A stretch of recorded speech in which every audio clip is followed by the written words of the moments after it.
正如二战日本投降后，一些东南亚偏远海岛上没有收到天皇投降消息的日军，一直隐藏和坚持战斗着，有的甚至长达近30年。在我看来，苏联 KGB 对美国和西方发动的天才般的宣传战和心理战，同样也在苏联倒下之后，在深入敌军内部孤立无援的情况下，默默地持续地进行着。对于这场看不见的战斗来说，柏林墙的倒塌只不过是一个插曲，或者说一针麻醉剂，它帮助 KGB 麻痹了西方，让他们以为自己真的是冷战中的胜利者，从此卸下了防备。但事实上，胜负还远未分出。不过，查理·柯克的遇刺却告诉我们，也许真正分出冷战胜负的时刻已经不远了。大家好，自上个月美国保守派青年领袖查理·柯克被暗杀以来，我的心情就一直比较沉重。坦白讲，这主要倒不是因为我为查理的惨死而感到难过和悲伤，而是因为我对美国和西方乃至是人类的未来感到深深的忧虑。我知道，这听上去似乎显得我比较装。我谁呀我？一个在温饱线上挣扎的 YouTuber， 我哪里来的闲情逸致？我凭什么就恬不知耻的要为美国、为西方，甚至为人类的未来感到忧心忡忡呢？但这的确是我现在内心的感受。我并没有刻意的去在网上找那些为查理被枪杀而欢呼雀跃的人们的视频，但仅仅是碰巧看到的几个类似视频，就已经让我产生了一种既愤慨又悲哀又鄙夷又失望又担心和恐惧的复杂情绪。在我看来，查理·柯克的死以及由此所揭示出的相当一部分西方人的内心状态，为那些还算清醒还具有一定常识的人打了一针清醒剂。尽管未来最坏的情况不一定会出现，但是为之早做一些准备，或者起码是弄清楚那些为查理的死而欢呼的人为何会做出这一举动，对于每一个有理智的人来说都是大有裨益的。碰巧前几天我在网上看到一段采访的视频，被采访的对象身份很特殊，他是前苏联 KGB 专门负责对西方宣传和进行心理战的专家。KGB 是苏联国家安全机器中非常重要的组成部分，在美国语境中，它相当于中央情报局加联邦调查局加国安部加政治警察。这位 KGB 专家在上世纪70年代，在冷战的高峰期中，当苏联阵营咄咄逼人，美国和西方阵营似乎有点疲于应付，快要招架不住的时候，从苏联叛逃到了加拿大和美国。自此后，他用自己的亲身经历向当时的西方人讲述了苏联是如何在冷战当中对西方和美国展开宣传战和心理战的。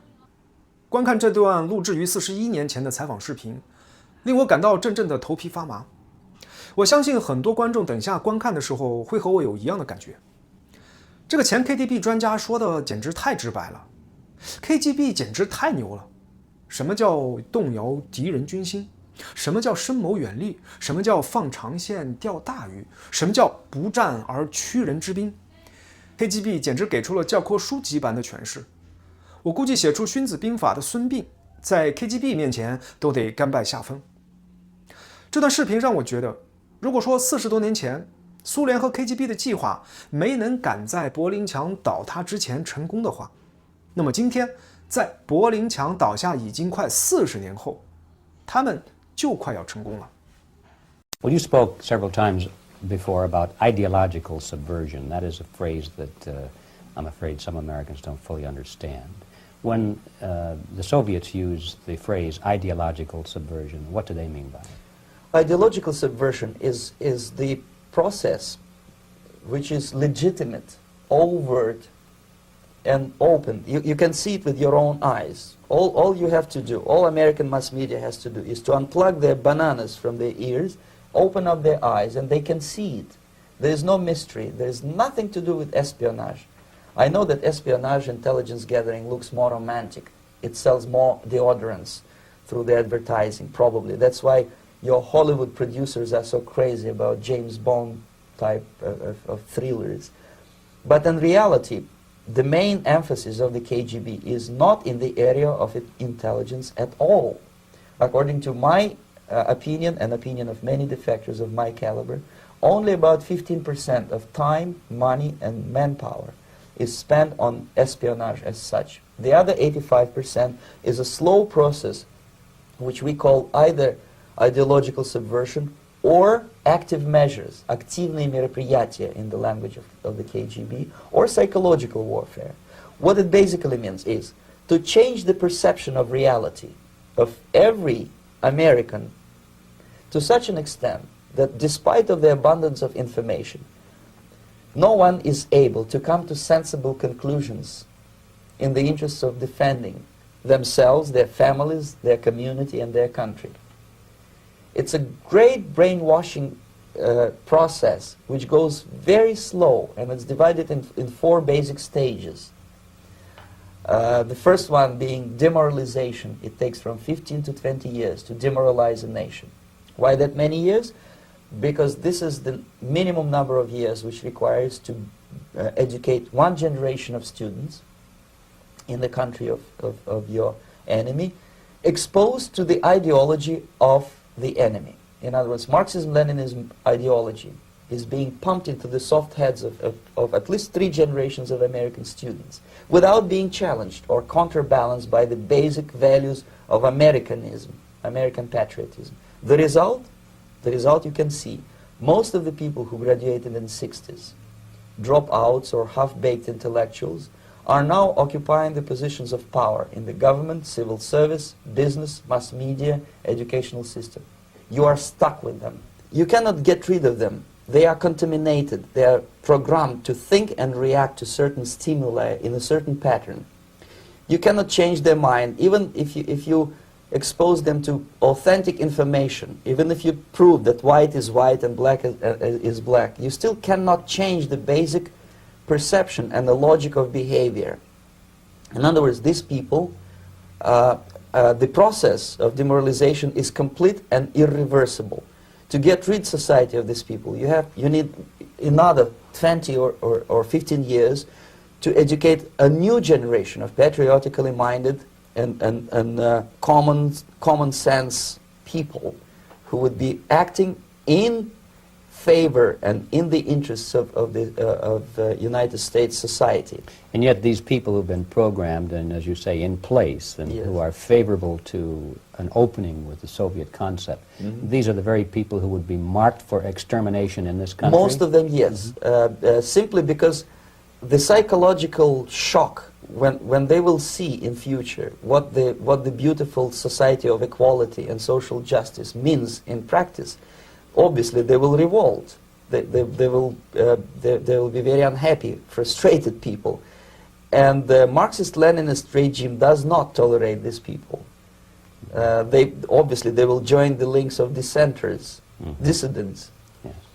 Unlike in present United States, there will be no place for dissent in future Marxist-Leninist America. Here you can get popular like Daniel Ellsberg and filthy rich like Jane Fonda for being dissident, for criticizing your Pentagon.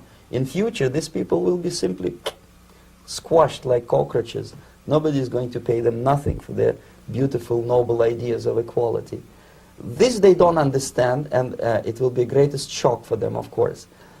The demoralization process in the United States is basically completed already. For the last 25 years, actually it's overfulfilled, because demoralization now reaches such areas where previously not even Comrade Andropov and all his experts would even dream of such a tremendous success. Most of it is done by Americans to Americans, thanks to lack of moral standards. As I mentioned before, exposure to true information does not matter anymore. A person who was demoralized is unable to assess true information. The facts tell nothing to him.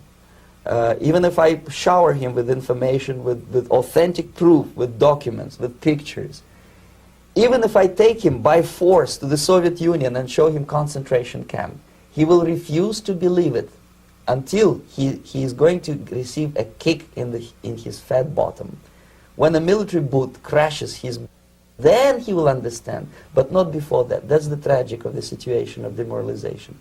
So basically America is stuck with demoralization, and unless, even if you start right now, here, this minute, you start educating new generation of Americans, it will still take you 15 to 20 years to turn the tide of ideological perception of reality back to normalcy and patriotism. The next stage is destabilization. This time, subverter does not care about your ideas and the patterns of your consumption. Whether you eat junk food and get fat and flabby, it doesn't matter anymore. This time, and it takes only from 2 to 5 years to destabilize a nation, what matters is essentials: economy, foreign relations, defense systems. And you can see it quite clearly that in some areas, in such sensitive areas as defense and economy, the influence of Marxist-Leninist ideas in the United States is absolutely fantastic. I could never believe it 14 years ago when I landed in this part of the world that the process will go that fast. The next stage, of course, is crisis. It may take only up to 6 weeks to bring a country to the verge of crisis. You can see it in Central America now. And after crisis, with a violent change of power, structure, and economy, you have so-called the period of normalization. It may last indefinitely. Normalization is a cynical expression borrowed from Soviet propaganda. When the Soviet tanks moved into Czechoslovakia in '68, Comrade Brezhnev said, "Now the situation in brotherly Czechoslovakia is normalized." This is what will happen in the United States if you allow all these schmucks to bring the country to crisis, to promise people all kind of goodies and the paradise on earth, to destabilize your economy, to eliminate the principle of free market competition, and to put a big brother government in Washington, D.C., with benevolent dictators like Walter Mondale, who will promise lots of things, never mind whether the promises are fulfillable or not. He will go to Moscow to kiss the bottoms of new generation of Soviet assassins, never mind. He will create false illusions that the situation is under control. Situation is not under control. Situation is disgustingly out of control. Most of the American politicians, media, and educational system trains another generation of people who think they are living at a peacetime. False. The United States is in the state of war, undeclared total war against the basic principles and the foundations of this system. And the initiator of this war is not Comrade Andropov, of course. It's the system. However ridiculous it may sound, the world communist system or the world communist conspiracy, whether I scare some people or not, I don't give a hoot. If you are not scared by now, nothing can scare you. But you don't have to be paranoid about it. What actually happens now, that unlike myself, you have literally several years to live on unless the United States wake up.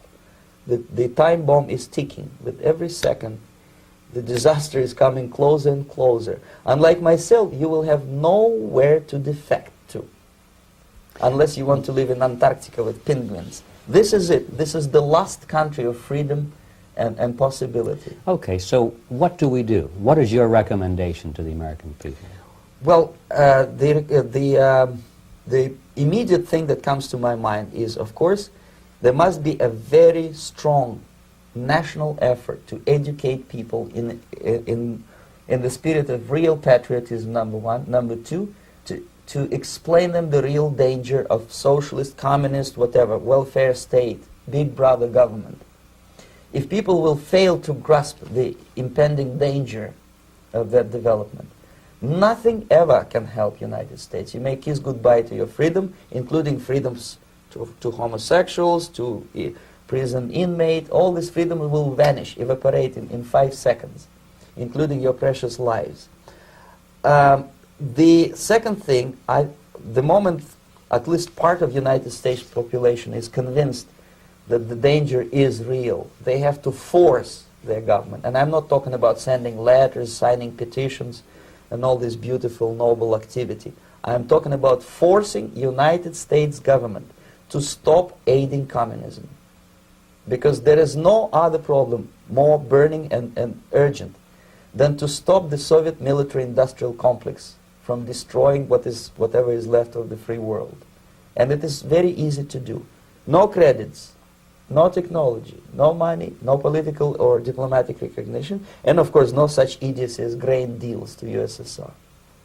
The Soviet people, 270 million of Soviets, will be eternally thankful to you if you stop aiding a bunch of murderers who sit now in Kremlin and whom President Reagan respectfully calls government. They do not govern anything, least of all such complexity as the Soviet economy. So two very simple, maybe too simplistic answers or solutions, but nevertheless they are the only solutions. Educate yourself, understand what's going on around you. You are not living at the time of peace.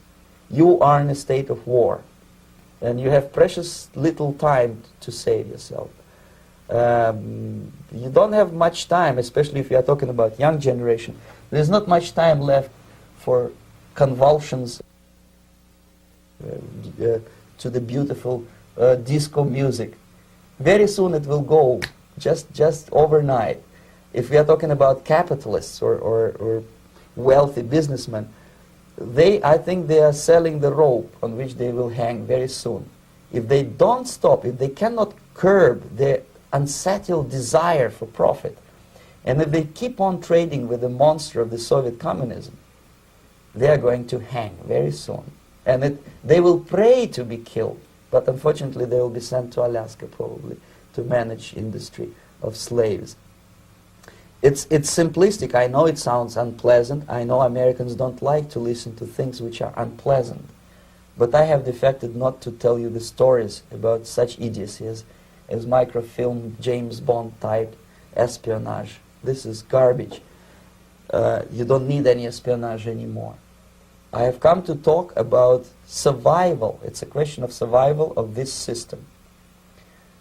You may ask me, what is it in for me? Survival, obviously, because as I said, I am now in your boat. If we sing together, we'll sing beautifully together. There is no other place on this planet to defect to.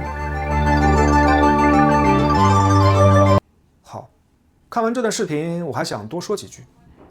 我现在突然明白了，之前不知从哪里听到的一种说法，即美国其实并没有在冷战中打败苏联，是苏联他自己个儿失误，一不小心跌倒的。美国和西方只不过是撞了大运，白捡了个冷战胜利者的桂冠，并戴到了自己个儿头上。但这并不意味着苏联曾经用来对付美国和西方的所有手段都是无效和失败的。正如二战日本投降后，一些东南亚偏远海岛上没有收到天皇投降消息的日军，一直隐藏和坚持战斗着，有的甚至长达近30年。在我看来，苏联 KGB 对美国和西方发动的天才般的宣传战和心理战，同样也在苏联倒下之后，在深入敌军内部孤立无援的情况下，默默地持续地进行着。对于这场看不见的战斗来说，柏林墙的倒塌只不过是一个插曲，或者说一针麻醉剂，它帮助 KGB 麻痹了西方，让他们以为自己真的是冷战中的胜利者，从此卸下了防备。但事实上，胜负还远未分出。不过，查理·柯克的遇刺却告诉我们，也许真正分出冷战胜负的时刻已经不远了。今天就到这里，我们下次再见。